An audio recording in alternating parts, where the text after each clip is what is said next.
Here we have given you the tools to start your exploration, to become qualified to dive deeper,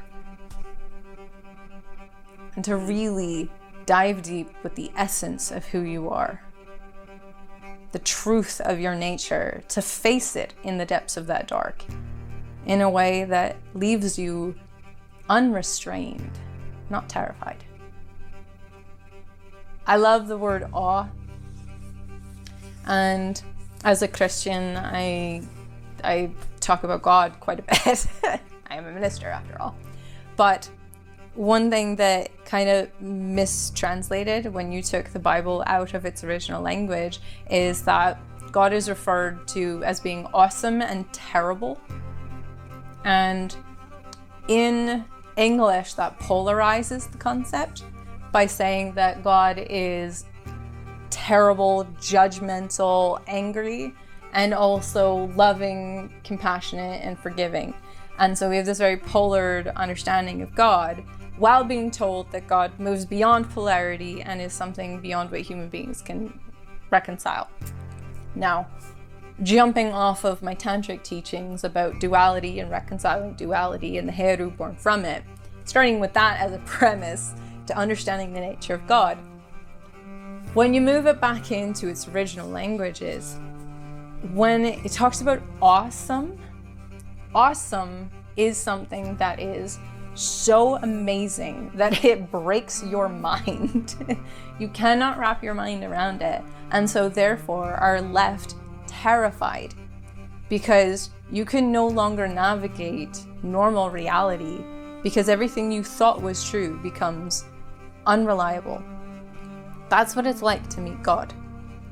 And we are taught, especially in the New Age movements, you're taught that you are, New Age and Eastern movements actually, but you are an emanation of God and divinity experiencing itself. And so, moving beyond the literal aspect of that, or the dogmatic aspect of that, and just taking it in the truest sense of that term, where you are an aspect of divinity exploring and revealing itself. That would mean that that terrifying, awe-inspiring nature that is mind-bending is exactly what your own nature is like. And that's exactly what it's like to try and do self-knowing work and self-improvement work and become a consciously evolving being. The more you try and look at and identify who and what and how you are, the more confused you get. But we try and break things down into steps so we can digest one piece of it at a time.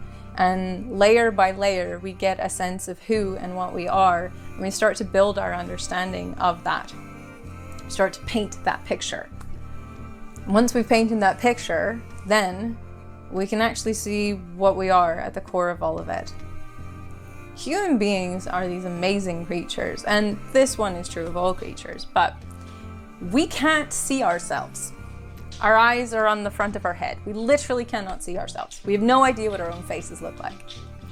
And so exclusively, you only understand yourself through reflections. Whether it is the reflection in a mirror or the reflection from other people, your whole sense of who you are, how you're showing up in the world, starts from external reflections. But in the inner teachings, what we're talking about is how you can shift that perspective. You can get rid of all of the illusions that create your sense of self, and you can start to actually recognize, what am I at the core of my being that is expressing itself? And recognize that for what it is.